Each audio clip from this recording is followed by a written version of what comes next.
Hi friends, welcome back to my channel. Hi friends, welcome back to my channel. நம்ம இந்த வீடியோவில் பார்க்க போகிறது வந்து பார்த்திங்கன்னா யூனிட் 6 தான். ஓகேங்களா, குரூப் 4 சிலபஸில் யூனிட் 6 வந்து நம்ம பார்க்க போகிறோம். இதுக்கு வந்து நிறைய அவுட் சோர்ஸ் புக் வந்து நம்ம பார்த்துட்டுருக்கோம். எந்த புக் வந்து பெஸ்ட்டு அப்படின்னு நிறைய வீடியோஸ் வந்து போட்டுட்ருக்காங்க. ஃபர்ஸ்ட் வந்து நம்ம ஸ்கூல் புக்கில் எங்கே இருக்குது அப்படிங்கிறத நீங்கள் படித்தா மட்டும்தான் அவுட் சோர்ஸில் இருக்க அந்த கண்டென்ட் வந்து உங்களுக்கு வந்து தெளிவாக வந்து புரியும். இது வந்து 6வதுலேருந்து 12ஆம் வகுப்பு வரைக்கும் எங்கே இருக்குது ஸ்கூல் புக்கில் அப்படிங்கிற லெசன் கவர் தான் நான் வந்து போடுறேன். இதை வந்து பார்த்துக்கோங்க. ஓகேங்களா, இதெல்லாம் நம்ம படிச்சுட்டோமா, இதை படித்து முடிச்சுட்டு இது ரிலேட்டடான அவுட் சோர்ஸ் புக்கெல்லாம் நீங்கள் படிச்சிங்க அப்படின்னா உங்களுக்கு வந்து ரொம்ப யூஸ்ஃபுல்லாக இருக்கும். வாங்க பார்க்கலாம். அதுக்கு முன்னாடி சிலபஸில் என்ன இருக்குது அப்படிங்கிறத பார்த்துடலாம். தமிழ் சமுதாய வரலாறு, அது தொடர்பான தொல்லியல் கண்டுபிடிப்புகள். ஓகேங்களா, தொல்லியல் கண்டுபிடிப்புகள் வந்து பார்த்தாவே நம்ம கரண்ட் அஃபேர்ஸ் வந்து கண்டிப்பாக பார்க்கணும். கரண்ட் அஃபேர்ஸ்லேருந்து நிறைய கேள்விகள் வந்து கேட்குறாங்க. சங்ககாலம் முதல் இக்காலம் வரையிலான தமிழ் இலக்கியம், திருக்குறள் மதசார்பற்ற தனித்தன்மையுள்ள இலக்கியம், அன்றாட வாழ்வியலோடு தொடர்பு தன்மை, மானுடத்தின் மீதான திருக்குறளின் தாக்கம். இதில் வந்து திருக்குறளை வந்து அதிகமான கேள்விகள் வந்து இடம்பெறுது. திருக்குறளை வந்து நல்லா படிச்சுக்கோங்க. திருக்குறளும் மாறாத விளம்பியங்களும் சமூக அரசியல் பொருளாதார நிகழ்வுகளில் திருக்குறளின் பொருந்தாப்பாடு, திருக்குறளின் தத்துவ கோட்பாடுகள், விடுதலை போராட்டத்தில் தமிழ்நாட்டின் பங்கு, ஆங்கிலேயர்களுக்கு எதிராக தொடக்ககால கிளர்ச்சிகள், விடுதலை போராட்டத்தில் பெண்களின் பங்கு, தமிழ்நாட்டில் பல்வேறு சீர்திருத்தவாதிகள், சீர்திருத்த இயக்கங்கள் மற்றும் மாற்றங்கள். இதில் இருக்கிறத நீங்கள் சிலபஸை ஒரு தடவை ரீட் பண்ணிட்டீங்கன்னாவே நம்ம என்னென்ன படிக்கணும் அப்படிங்கிறது உங்களுக்கு தெளிவாக தெரிஞ்சிடும். ஓகேங்களா, நம்ம யூனிட் 6க்கு வந்து நான் படிக்கிறது வந்து பார்த்திங்க அப்படின்னா கா வெங்கடேசன் சாரோட புக் தான் ரொம்ப யூஸ்ஃபுல்லாக இருக்குது. நீங்கள் வேணாலும் அதை வந்து பை பண்ணி வாங்கிக்கலாம்.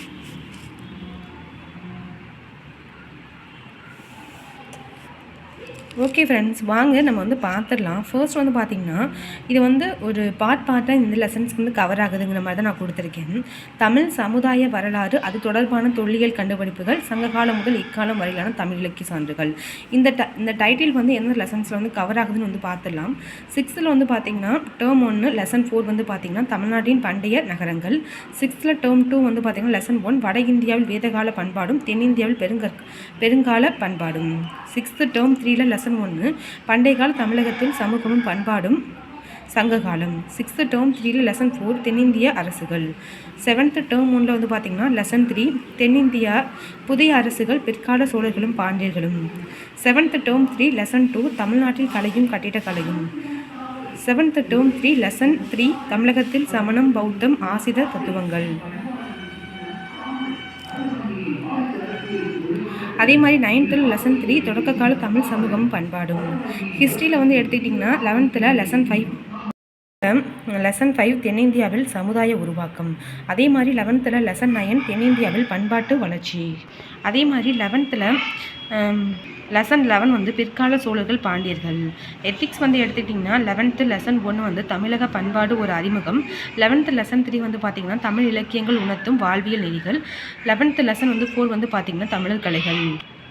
திருக்குறள் மதசார்பற்ற தனித்தன்மையுள்ள இலக்கியம், அன்றாட வாழ்வியலோடு தொடர்பு தன்மை, மானுடத்தின் மீதான திருக்குறளின் தாக்கம், திருக்குறளும் மாறாத விழுமியங்களும், சமூக அரசியல் பொருளாதார நிகழ்வுகளில் திருக்குறளின் பொருந்தாப்பாடு, திருக்குறளின் தத்துவ கோட்பாடுகள்.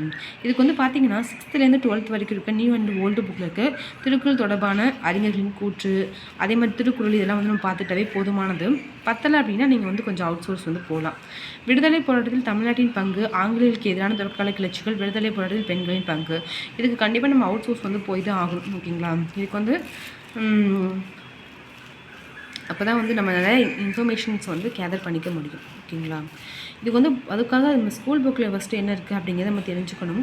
வாங்க பார்க்கலாம். 8th வந்து பார்த்திங்கன்னா லெசன் 4 மக்களின் புரட்சி. 10th வந்து பார்த்திங்கன்னா லெசன் 6 ஆங்கிலேய ஆட்சிக்கு எதிராக தமிழகத்தில் நிகழ்ந்த தொடக்க கால கிளர்ச்சிகள். 10th வந்து பார்த்திங்கன்னா லெசன் 9 தமிழகத்தின் விடுதலை போராட்டம். 10th லெசன் 10 வந்து தமிழ்நாட்டில் சமூக மாற்றங்கள். ஹிஸ்ட்ரியில் வந்து 7th லெசன் வந்து 18 வந்து ஆங்கிலேய ஆட்சிக்கு தொடக்க கால எதிர்ப்புகள். 6th டேர்ம் 3 இயல் 1 தமிழ்நாட்டில் காந்தி, வேலுநாச்சியார். இது ரெண்டுமே முக்கியமாக பார்த்துக்கோங்க. 7th தமிழ் டேர்ம் 1 இயல் 3 தேசியம் காத்த செம்மல், கப்பலோட்டிய தமிழர். 9th தமிழ் இயல் 5 வந்து பார்த்திங்கன்னா கல்வியில் சிறந்த பெண்கள். இது எல்லாமே இந்த தலைப்புகள் கீழே வந்து கவர் ஆகிறது தான். அதனால் தமிழும் நம்ம வந்து ஓரளவுக்கு பார்க்கணும். 19 மற்றும் 20ஆம் நூற்றாண்டுகளில் தமிழ்நாட்டின் சமூக அரசியல் இயக்கங்களின் பரிணாம வளர்ச்சி, நீதி கட்சி பகுத்தறிவு. நீதி கட்சி பற்றின தகவல்களும், சுயமரியாதை இயக்கம், திராவிட இயக்கம், இதை பற்றி நிறைய விஷயங்களை நம்ம கேதர் பண்ணி தான் ஆகணும். நிறைய கேள்விகள் வந்து கேட்கப்படும். தந்தை பெரியார் மற்றும் பேரறிஞர் அண்ணாவின் பங்களிப்பையும் நம்ம வந்து தெரிஞ்சுக்கணும். 10th வந்து பார்த்திங்கன்னா லெசன் 5 19ஆம் நூற்றாண்டின் சமூக சீர்திருத்த இயக்கங்கள். அதே மாதிரி 11th லெசன் வந்து 19 வந்து பார்த்திங்கன்னா நவீனத்தை நோக்கி. எத்திக்ஸில் 12th லெசன் 7 வந்து சமய சீர்திருத்த இயக்கங்கள். 8th வந்து பார்த்திங்கன்னா லெசன் 8 காலந்தோறும் இந்திய பெண்களின் நிலை. அதே பொலிட்டிக்கல் சயின்ஸில் வந்து பார்த்திங்கன்னா 11th லெசன் 13 வந்து சமூக நீதி. இந்த 3 லெசனே ஆல்ரெடி வந்து நான் யூனிட் 5க்கு வந்து சொல்லியிருக்கேன். அங்கே படிச்சிருந்தீங்கன்னா இங்கே வந்து நீங்கள் ஸ்கிப் பண்ணிக்கலாம். ஓகேங்களா? 8th தமிழ் இயல் 7 வந்து பாரத ரத்ன எம்ஜி ராமச்சந்திரன் பாரத ரத்ன எம்ஜிஆர் அவங்கள பற்றியும் தெரிஞ்சுக்கோங்க. அதே மாதிரி 8th தமிழ் இயல் 8 வந்து பார்த்திங்கன்னா அயோத்திதாசர் சிந்தனைகள். அதே மாதிரி 8th தமிழில் இயல் 9 வந்து பார்த்திங்கன்னா சட்டமேதை அம்பேத்கர். 9th தமிழ் இயல் 8 வந்து பார்த்திங்கன்னா பெரியாரின் சிந்தனைகள். இவங்க எல்லாரையும் பற்றியும் நம்ம தெரிஞ்சுக்கிறது அப்படிங்கிறது நமக்கு ரொம்ப ரொம்ப இம்பார்ட்டண்ட். இவ்வளோ தான் வந்து நீங்கள் யூனிட் 6 வந்து படிக்க வேண்டியது. இது ரிலேட்டடான அவுட் சோர்ஸ் வேணும் நீங்கள் வந்து கேதர் பண்ணிக்கிறது ரொம்ப ரொம்ப முக்கியம். ஓகே ஃப்ரெண்ட்ஸ், இந்த வீடியோ உங்களுக்கு யூஸ்ஃபுல்லாக இருந்துச்சுன்னா லைக் பண்ணுங்கள், ஷேர் பண்ணுங்கள், சப்ஸ்கிரைப் பண்ணுங்கள். தேங்க்யூ.